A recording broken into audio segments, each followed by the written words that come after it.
Hey everybody, welcome to Drive Thru Review 233. Today I'm going to talk about Going, Going, Gone.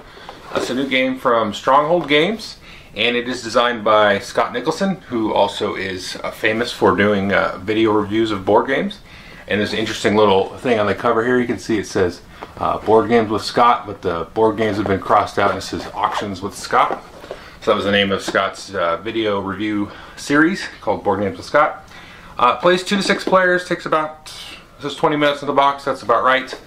Yeah, it does some really interesting and new things and very fun things with the auction mechanic.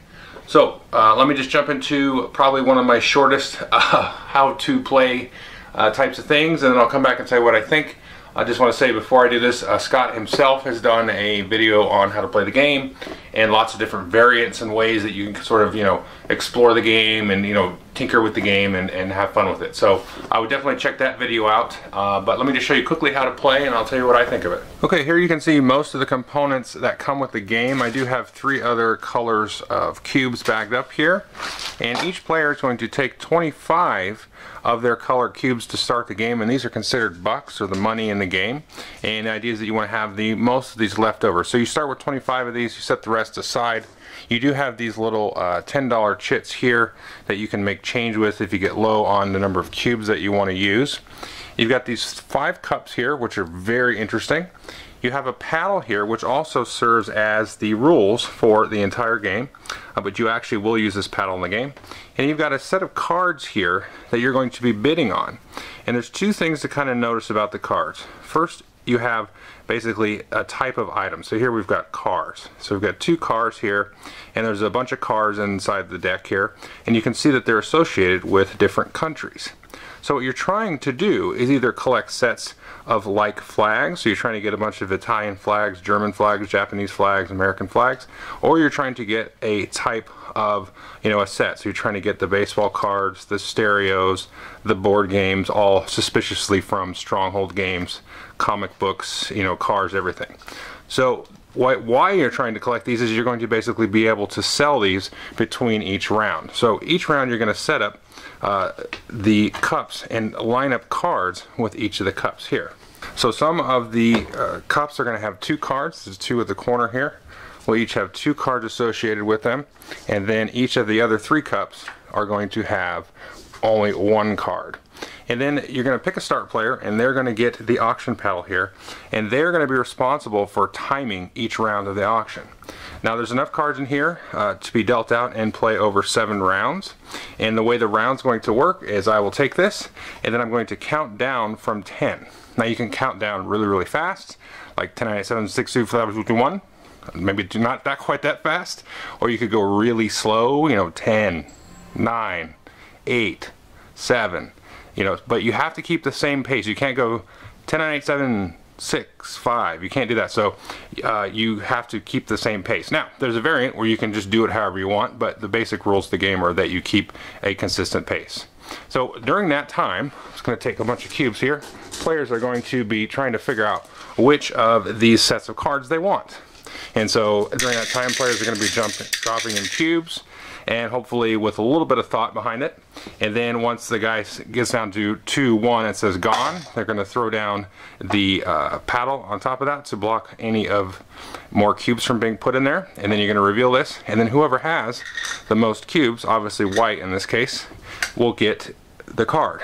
So this one, white also would get these cards, so white did very well in that random experiment. We'll take a look at this one here. So obviously we've got red. He's got the most cubes there. Now if you don't win, you get your cubes back.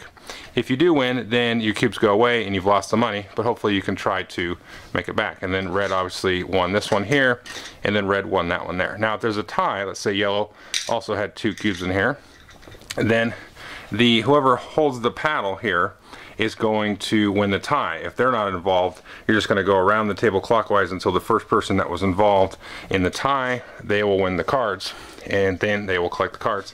And then in between each round, you can sell your sets of cards. So players will sort of look at their hand of cards that they've been dealt or that they've won, and then simultaneously reveal a set that they're going to sell. Now the payout for the sets here is on the back of the paddle. So you can, if you want, just sell 1 card for $2, Or if you have, let's say, a set of 4, you can sell all of those for 20 bucks. Now again, you're only looking at either the item or the flag, so you can't like mix and match. So if you sell 4 of the American flag, then you get 20 bucks, and then you just keep playing. You play for 7 rounds, and then whoever has the most cubes left, or the most bucks, is the winner of the game. And as I said, there are several variants. Scott even has come up with a drinking game variant, which I haven't tried. There are other variants where you can change up the speed of your counting. You could even leave your cards face up in front of you instead of, in a hand or hidden, so players can sort of gauge, what you might want. They don't have to remember what you may be interested in. You could do it where people have to throw cubes and maybe bounce cubes like quarters, or any kind of variant that you can think of. It's really kind of just a little toolbox here for you to explore with your friends and kind of come up with your favorite way to play. That simply is how the game works, so let's see what I think of it. Okay, I hope you enjoyed the overview. There's kind of 2 basic points I want to make about this game. Well, 3 points. First point is it's awesome and it's fun. Okay, we got that out of the way. It's a really, really fun game. It just elicits a lot of vibrant talk at the table. Lots of teasing, lots of laughing, lots of hilarious little moments. I can think of one time where somebody was about to drop in some cubes right as, trying to get him in at the last minute, sort of sneak in a win, and then paddle came down before them and basically blocked like 5 of their cubes and stuff like that. So there can be sort of physical chaos at the table, and maybe there's people that don't like that. I mean, I've played this with somebody that they were like, they didn't, wasn't in their thing, it wasn't too cerebral enough or something like that. But that kind of leads me into my second point is this does, for me, strike that balance between party game and sort of strategy, if you will, because there is a little bit of strategy here. You got to see, keep in mind what people want. Some of the cards you only get 1, some of the cups give you 2 cards. Maybe you only want 1 of those, but that Billy is going to really like 2 of them, and so you can sort of try to muscle him in a similar way that you would with a real traditional Euro auction game, where you still have that muscling element to sort of drive up the bid and things like that. So there is that strategy, it's still there, but it bleeds into that party game atmosphere in that just the hilarity of that whole aspect of gaming, while still maintaining engaging like the right side of your brain. And I always confuse left and right, which is which, artistic versus logical. But it has the logical, the money and the conserving money, being economical and trying to make correct bids, with the sort of the artistic creative side of physically how many am I dropping, when am I dropping them, teasing somebody as I'm playing a game or in between rounds, and messing with people, changing up the pace of the counting. Last time maybe I counted really slow, and the next time I count as fast as I can.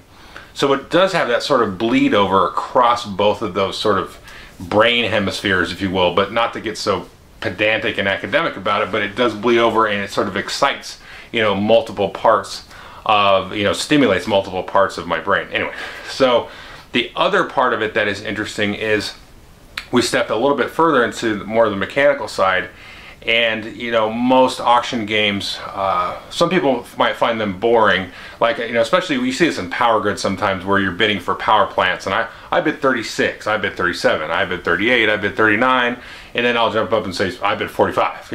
Screw you guys, somebody make a real bid here. And so this has that atmosphere of, they used to show this on TV, I don't see it too much anymore, and you've got that really fast-paced auctioneer, but then 45, 50, 55, 60, and well, I guess the Storage Wars, he kind of does that a little bit. If you watch Storage Wars, that kind of happens. So you have that excitement of that live auction now translated into a game. So I think that this mechanic actually, maybe not specifically cups with cubes, although I can't think of anything off the top of my head that would mirror that. I don't see why this mechanic couldn't be used in a context of like a larger game, maybe a more complex strategy game or something like that, or something in this vein, in the spirit of that, because I think it's really fun, and it's really from my sort of board game geek attitude, is like, oh, this is really cool, this could be used in other places, it's touching on all these different things. So I think that's really cool that it does that. And then, like I said, back to point number 2 and 1, it's really fun and engages everything, and it gives you a toolbox to explore. Like Scott's come up with the drinking variant, and you could space out the cups all over the table, or throw the cubes, or maybe everybody bids per count. So 10, everybody gets a chance to put in 1 or more cubes, and then 9, everybody does that. So you're always like, you either have a time to commit cubes or not to commit cubes. So you can really kind of explore that, and also do it like kind of as a per group basis. Now, what I'm gonna say here probably throws in some stereotypes, and I don't mean to be this way, but like, let's say you were at a fraternity or something like that, or college kids, you know, or young people. I mean, I'm not super old, I'm not super young, but you have that attitude of the game that can arise, and people can, like, you know, there's a drinking game for it. You can make fun activities, and you can get physical with it.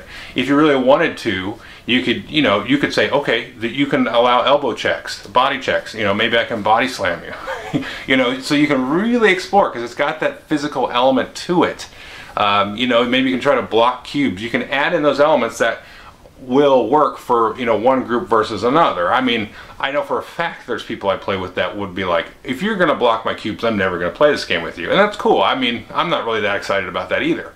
But there'd be other folks that I would be like, okay, you know, let's put on our hockey gear and our football pads, and then let's play Going, Going, Gone, you know. So the game has the ability to do that and be house ruled in a sense without ever actually breaking the spirit of the game.